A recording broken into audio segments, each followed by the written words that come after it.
Point number 6. And Jennifer's Tigers, written by Adrian Rich. Spelling सीख लेना, objective type में आ सकता है.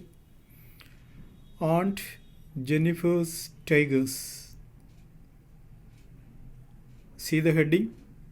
Tigers, more than one.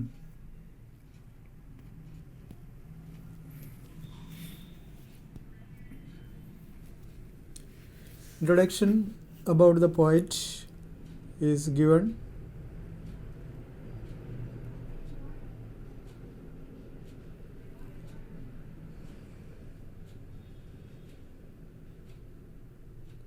The poet is richly a feminist.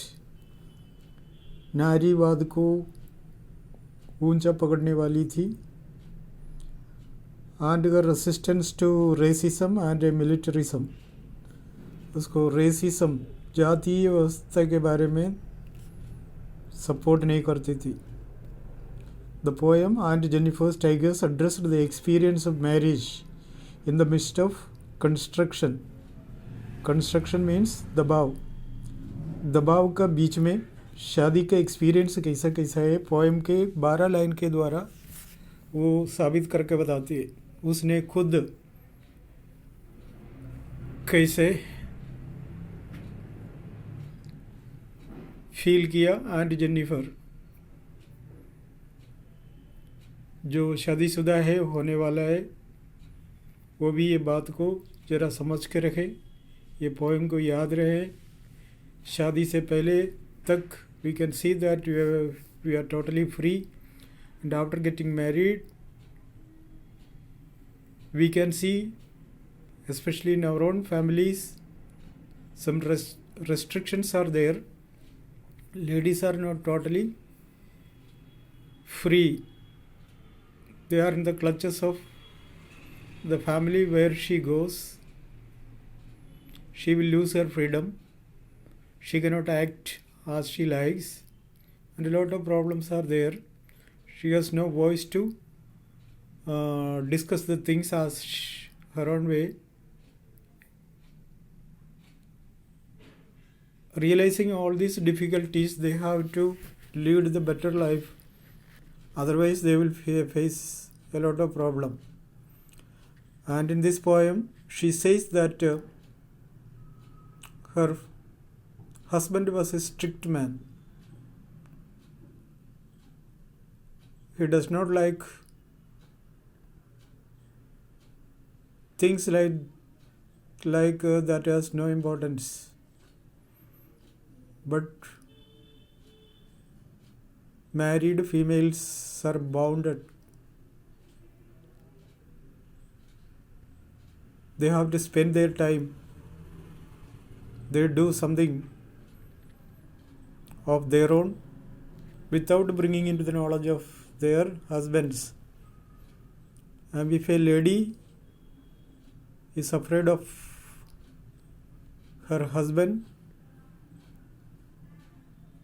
the lines which are mentioned in this poem, you cannot, whether it is liable to in your own life or not.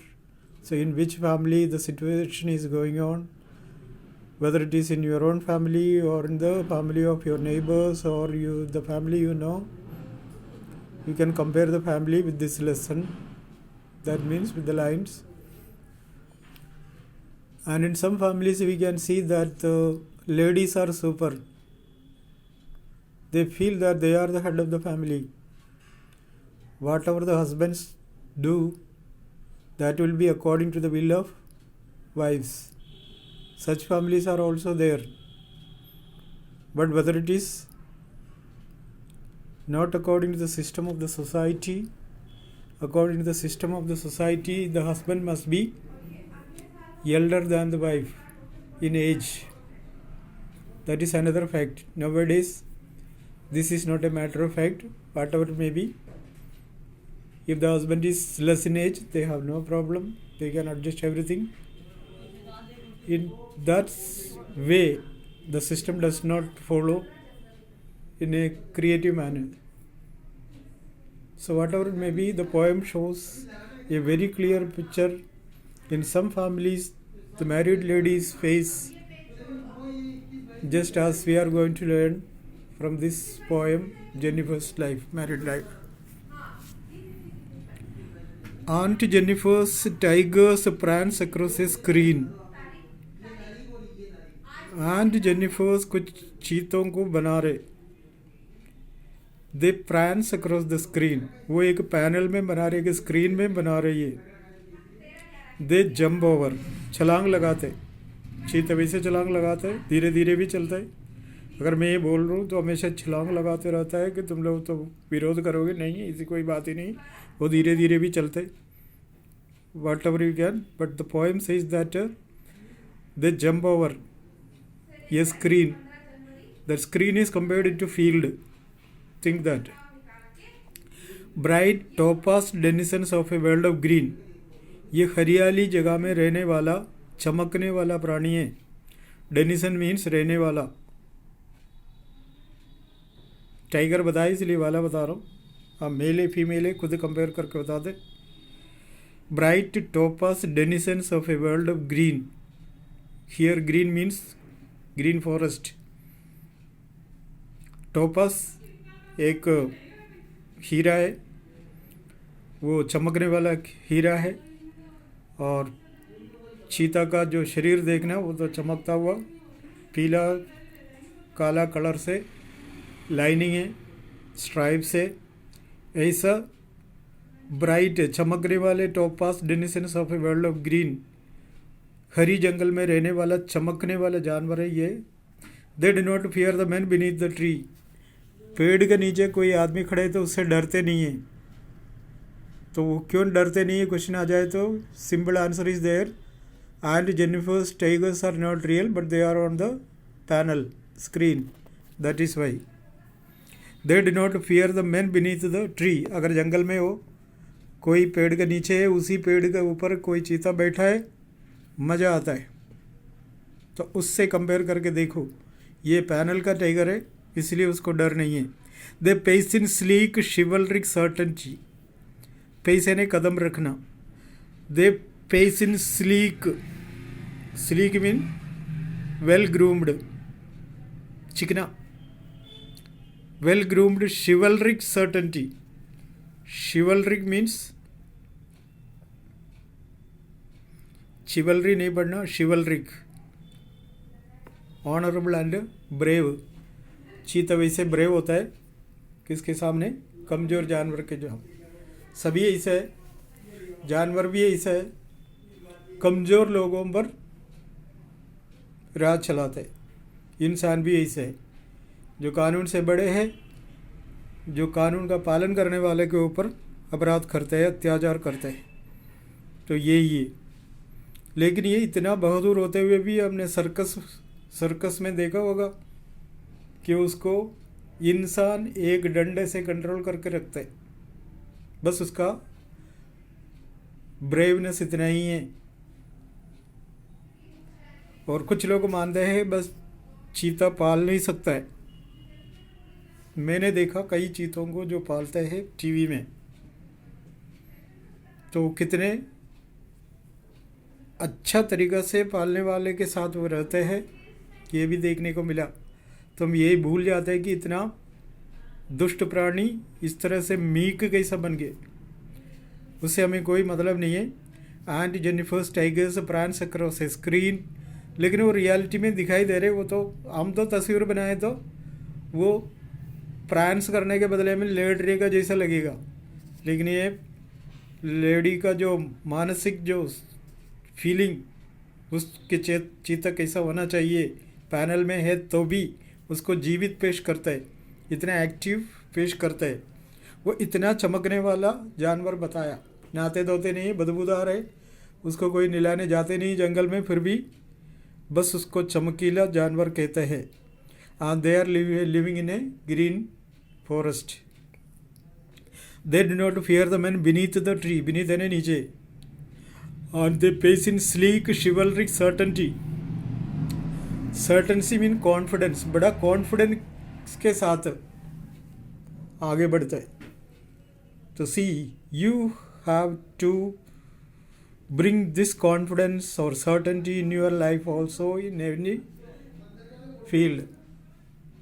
field. अभी सामने exam आने वाले, पढ़ाई तो हुआ ही नहीं, online पढ़ाई हुआ, कोई तो ध्यान दिया कोई नहीं दिया, एंड में नेक्स्ट एग्ज़ाम तो नज़दीक आएंगे तब सब परेशान हो रहे, फ़ोन करेंगे स्कूल में, मैडम कोई पढ़ाई नहीं हुई, हम कैसे परीक्षा लिखे. This are the problem that you face, but you must have the certainty in your problems. जैसे चीता है वो बड़ा हिम्मत के साथ आगे बढ़ता है, and he never thinks what will happen. वो अपना ताकत के और अपना निडरता के बातों को रख के बस आगे बढ़ता है, लेकिन उसके जीवन में भी खतरा तो आ सकता है, लेकिन वो परवाह नहीं करता है. In the same way you also think and act like this. There must be certainty in your chivalric movement. So that is all from these lines we can understand. Okay, the next one,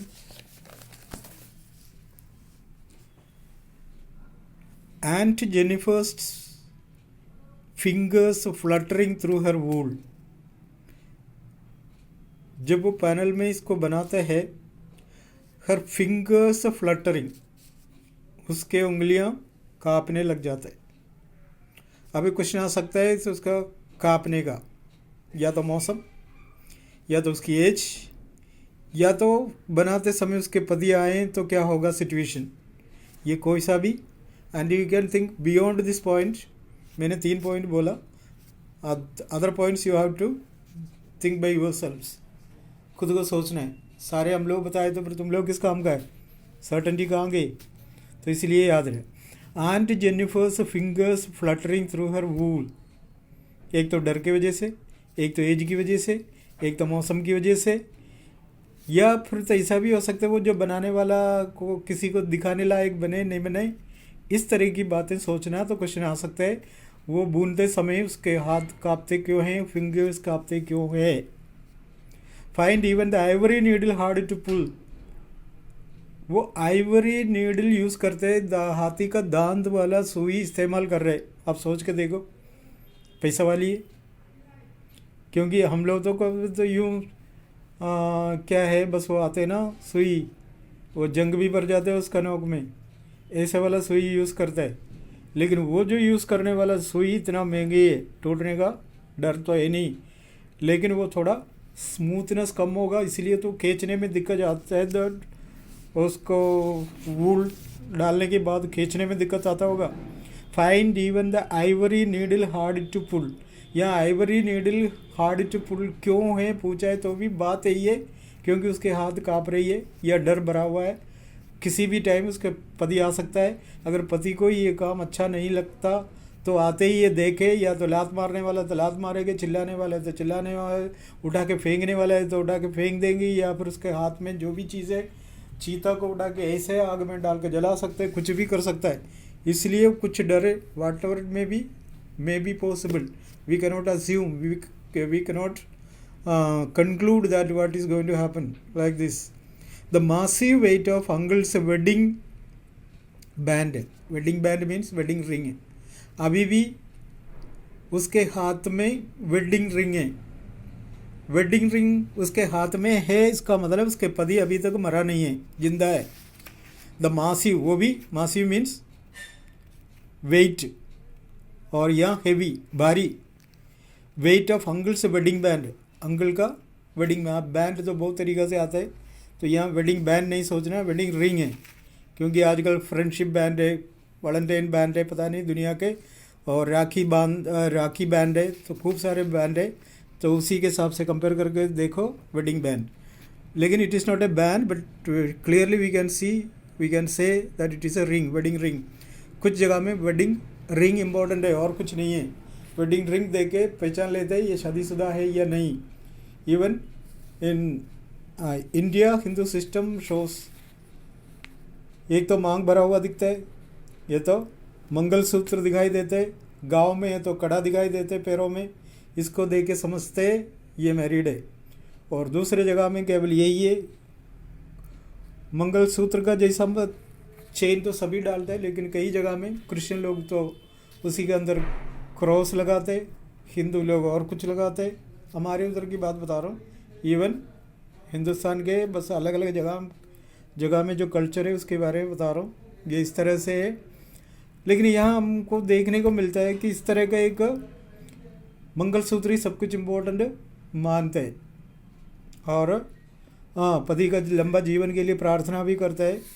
और विशेष दिन ladies का आता है तो वो क्या करता है, छलनी वगैरह लेके ऊपर चल जाते हैं वो देखने के लिए। वो सोचते हैं कि छलनी से और पति का शक्ल दिखाई दे तो ज़्यादा समय तक जिंदा रहेगा, उसके बाद ही खाना खाते हैं। ऐसा विश्वास है, वो करते हैं, करना भी पड़ता है, क्योंकि it's a social matter, social सामाजिक मैटर है, इसलिए हमें फॉलो करना पड़ता है। हम खुद ही नहीं चाहते तो भी दूसरे लोग, अरे यार ये कैसे लेडी है, और आज का मतलब त्यौहार आ गया तो बस ये तो मानते ही नहीं।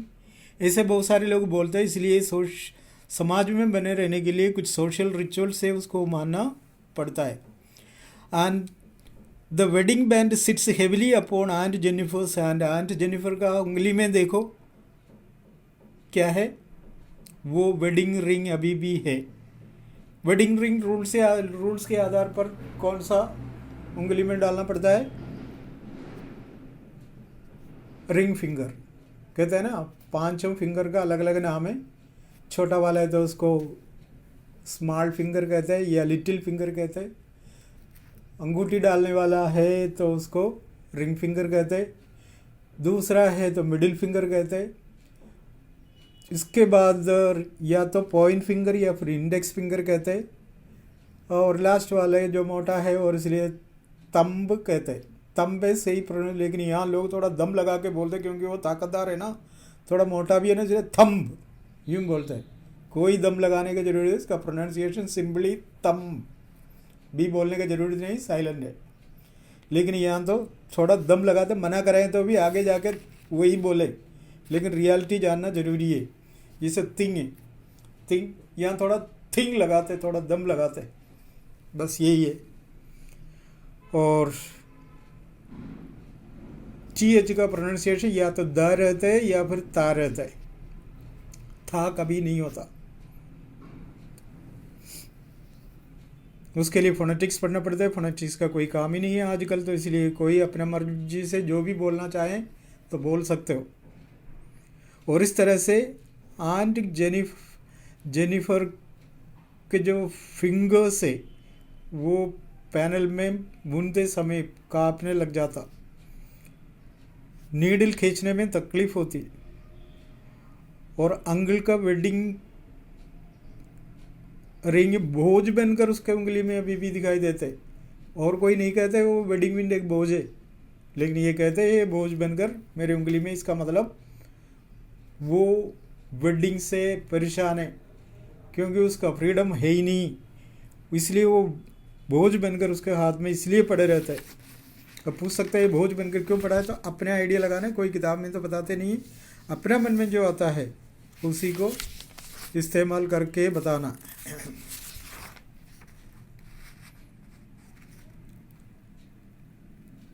Got the point?